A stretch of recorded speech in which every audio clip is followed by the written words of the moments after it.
Bismillahirrahmanirrahim. Assalamualaikum warahmatullahi wabarakatuh.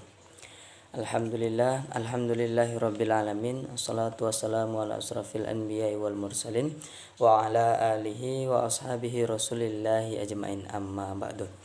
Baiklah, di sini saya akan membahas materi saya, yaitu tentang kisah kesufian Hanafi, Maliki, Syafi'i dan Hambali. Sebelumnya perkenalkan, nama saya Khairul Fadlan. NIM saya 2121301. Baik, yang pertama yaitu Imam Abu Hanifah.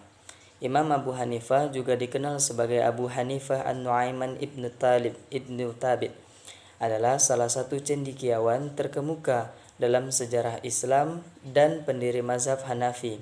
Ia lahir pada tahun 699 Masehi di Kufah, Irak, di bawah pemerintahan dinasti Umayyah. Sebagai anak dari seorang pedagang, Abu Hanifah tumbuh dalam lingkungan yang kaya akan budaya dan ilmu pengetahuan, yang kemudian mempengaruhi pemikiran dan karya-karyanya. Kehidupan Abu Hanifah diwarnai oleh semangat belajar dan ketertarikan pada ilmu pengetahuan, terutama pada ilmu agama. Dia sangat dihormati karena kebijaksanaan, intelektualitas, dan keadilan sebagai seorang pedagang. Ia memiliki keahlian dalam memecahkan masalah-masalah hukum dan keuangan yang kompleks, yang kemudian membentuk landasan bagi pendekatan metodisnya dalam hukum Islam. Imam Abu Hanifah terkenal karena menyusun kaidah-kaidah hukum Islam yang lebih kompleks dan sistematis, serta melakukan pendekatan analogis ataupun kias dalam menafsirkan hukum-hukum agama. Hal ini membedakannya dari pendekatan mazhab lain pada zamannya. Abu Hanifah juga dikenal akan pentingnya persaudaraan dan keadilan dalam tindakan hukum yang tercermin dalam metodologi hukumnya. Sejarah mazhab Hanafi dimulai dengan usaha Abu Hanifah dalam menyelesaikan permasalahan hukum yang kompleks. Ia mulai mengumpulkan pernyataan hukum dan dikeluarkan oleh para sahabat Nabi Muhammad SAW serta generasi-generasi setelah mereka. Dalam merumuskan metodologinya, beliau menggabungkan prinsip-prinsip hukum agama dengan penalaran rasional dalam menafsirkan hukum. Mazhab Hanafi yang dikembangkan oleh Abu Hanifah menjadi terkenal di wilayah Timur Tengah serta sebagian Asia Selatan. Imam Abu Hanifah wafat pada tahun 767 Masehi, namun warisannya dalam bentuk mazhab Hanafi terus hidup dan berkembang, memberikan kontribusi besar bagi pemikiran hukum Islam serta struktur sosial dan keagamaan wilayah-wilayah di mana mazhab Hanafi diikuti. Yang kedua yaitu Imam Malik bin Anas. Imam Malik yang bernama lengkap Abu Abdullah Malik bin Anas bin Malik bin Abi Amir bin Amr bin Haris bin Ghaiman bin Kutail bin Amr bin Haris al-Ashabi, lahir di Madinah pada tahun 93 Hijriah atau 712 Masehi dan wafat tahun 179 Hijriah atau 796 Masehi. Dia dilahirkan pada zaman Al-Walid bin Abdul Malik dan meninggal di Madinah pada zaman pemerintahan Al-Rasyid. Mengetahui bahwa Imam Malik berasal dari sebuah keluarga berilmu dan tumbuh besar di Madinah Al-Muawwarah yang merupakan ibu kota ilmu pengetahuan di saat itu, khususnya ilmu hadis, dan juga mengetahui kuatnya ingatan Malik, pemahaman takwa, keteguhan, dan ketabahannya dalam menghadapi segala hambatan pencarian ilmu, tidaklah mengherankan jika kita melihat bahwa ia dapat menyelesaikan pelajarannya pada usia yang sangat muda. Periwayat yang dapat dipercaya menyatakan bahwa ia sudah duduk memberikan fatwa pada usia 17 tahun.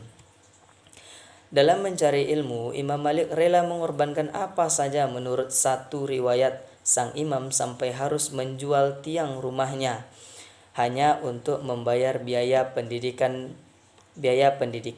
Menurutnya, tidak layak seorang yang mencapai derajat intelektual tertinggi sebelum berhasil mengatasi kemiskinan. Menurut beliau, kemiskinan adalah ujian hakiki seorang manusia. Apabila kita melihat hal tersebut tidak menjadi suatu keanehan apabila beliau menjadi ulama besar. Adapun karya-karya Imam Malik memiliki beberapa karya tulis yang terkenal di kalangan umat Islam, baik berbentuk buku maupun risalah. Karya utama beliau adalah berbentuk buku yang dikenal sampai sekarang adalah Al-Muwatta. Kitab yang sang imam ini merupakan kumpulan hadis sahih dan amalan-amalan penduduk Madinah yang berkaitan dengan fikih. Setelah kitab ataupun buku, beliau juga pernah menulis beberapa risalah. Risalah fil Qadar, Risalah fil An-Nujum wa Manazili al-Qamar, Risalah fil Al-Aqdiyah, Risalah ila Abi Ghassam Muhammad bin Muttarif, Risalah Juz'un fil at-tafsir, Risalah Kitabu Asir, dan Risalatu ila Ar-Rasyid adalah contohnya semacam surat untuk pribadi tertentu yang sesungguhnya sangat layak kita kaji. Dan yang ketiga yaitu Imam Asy-Syafi'i. Imam Asy-Syafi'i bernama Abu Abdullah Muhammad bin Idris bin Al-Abbas bin Utsman bin Syafi'i bin As-Sa'id bin Ubaid bin Abdu Yazid bin Hashim bin Al-Muttalib bin Abdul Manaf bin Kushi Al-Quraisy Al-Muttalibi Asy-Syafi'i Al-Hijazi Al-Makki. Dia terhitung masih keluarga Rasulullah SAW. Keturunannya bertemu pada Abdu Manaf. Ia dilahirkan pada tahun 190 Hijriah, bertepatan dengan tahun di mana Imam Abu Hanifah meninggal dunia. Ia dilahirkan di Gazah. Ketika umurnya mencapai 2 tahun, ibunya memindahkannya ke Hijaz, di mana sebagian besar penduduknya berasal dari Yaman. Ibunya sendiri berasal dari Azdiyah.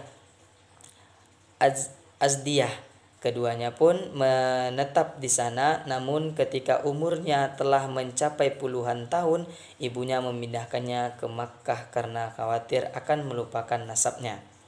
Imam Asy-Syafi'i datang menemui Imam Malik saat berusia 13 tahun. Kemudian ia berangkat ke Yaman hingga dikenal masyarakat lantaran riwayat hidupnya yang baik. Arahannya agar selalu berpedoman kepada sunnah, metode yang baik, dan lain sebagainya. Setelah itu, ia pindah ke Irak. Di sana ia mendalami ilmu dengan serius, bertukar pikiran dengan Muhammad bin Al-Hasan dan yang lain, menyebarkan ilmu hadis, menegakkan mazhab penduduk Irak, serta membela sunnah hingga namanya dikenal dan semakin harum. Abdurrahman bin Mahdi, tokoh ahli hadis di zamannya, kemudian meminta untuk menyusun kitab usul fikih. Namun demikian, Imam Asy-Syafi'i belum puas menuntut ilmu, karena semakin dalam ia menekuni suatu ilmu, semakin banyak yang belum ia mengerti. Sehingga tidak mengherankan bila guru Imam Asy-Syafi'i sangat banyak, sama dengan banyak muridnya. Meskipun menguasai hampir seluruh disiplin ilmu, Imam Asy-Syafi'i lebih dikenal sebagai ahli hadis dan hukum karena inti pemikirannya terfokus pada 2 cabang ilmu tersebut. Pembelaannya yang besar terhadap sunnah Nabi membuat ia digelari Nasirus Sunnah, yaitu pembela sunnah Nabi. Menurut Ar-Rabi, Imam Asy-Syafi'i wafat pada malam Jumat setelah maghrib saat aku sedang berada di sampingnya. Jasadnya kemudian disemayamkan setelah asar pada hari Jumat, yaitu hari terakhir bulan Rajab 204 Hijriah. Kuburannya berada di Mesir. Ia sangat dihormati dan disanjung lantaran predikat imam yang disandangnya. Dan yang keempat, yang terakhir, ialah Imam Ahmad bin Hambal. Beliau ialah Abu Abdullah Ahmad bin Muhammad bin Hambal Asy-Syaibani. Beliau lahir di Baghdad pada tahun 164 Hijriah, bulan Rabiul Awal. Imam Ahmad biasanya dinisbatkan kepada kakeknya, maka dia dinamakan Ahmad bin Hambal karena kakeknya lebih terkenal daripada ayahnya. Ayahnya wafat ketika dia berumur 3 tahun, beliau wakaf ketika umur 70 tahun. Ibunya adalah Safiyah binti Maimunah yang merawat dan mendidik Imam Ahmad dengan sangat baik. Ahmad bin Muhammad bin Hambal atau Ahmad bin Hambal adalah imam yang keempat dari para fuqaha Islam. Beliau adalah seorang yang mempunyai sifat-sifat yang luhur dan tinggi, yaitu sebagaimana yang dikatakan oleh orang-orang yang hidup semasa dengannya, juga orang yang mengenalinya. Kepandaian Imam Hambali dalam ilmu hadis tak diragukan lagi. Putra sulungnya Abdullah bin Ahmad menyatakan bahwa Imam Hambali telah hafal 7.000 hadis di luar kepala. Hadis sebanyak itu kemudian diseleksinya secara ketat dan ditulis kembali dalam kitab-kitab Al-Musnad yang berjumlah 40.000 hadis berdasarkan susunan nama sahabat yang meriwayatkannya.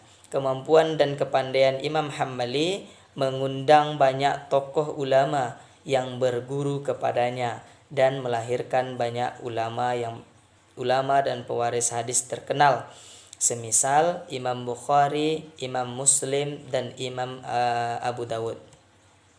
Imam Ahmad tidak menulis kitab-kitabnya sendiri, meskipun beliau mempunyai banyak catatan tentang hadis kitab Musnad.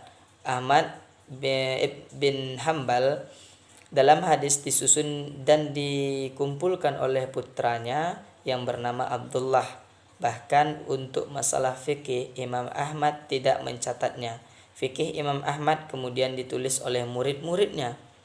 Untuk memperdalam ilmu, begitu pergi ke Basrah untuk beberapa kali, di sanalah beliau bertemu dengan Imam Asy-Syafi'i. Beliau juga pergi menuntut ilmu ke Yaman dan Mesir. Di antaranya guru beliau yaitu lain adalah Yusuf Al-Hasan bin Ziyad, Hushaim, Umair Ibnu Human, dan Ibnu Abbas. Imam Ahmad bin Hambal banyak mempelajari yang meriwayatkan hadis, dan beliau tidak mengambil hadis kecuali hadis-hadis yang sudah jelas dan sahih. Perjalanan hidup Imam Hambali yang penuh dengan derita dan luka tak menggentarkan dia untuk mencari ilmu dan membuat karya. Ahmad bin Hambal meninggal pada hari Jumat pagi hari tanggal 12 Rabiul Awal tahun 241 Hijriah atau 855 Masehi dalam usia 77 tahun dan dimakamkan di pemakaman Bathar di kota Baghdad. Mungkin cukup sekian materi yang dapat saya sampaikan. Wabillahi taufiq wal hidayah. Wassalamualaikum warahmatullahi wabarakatuh.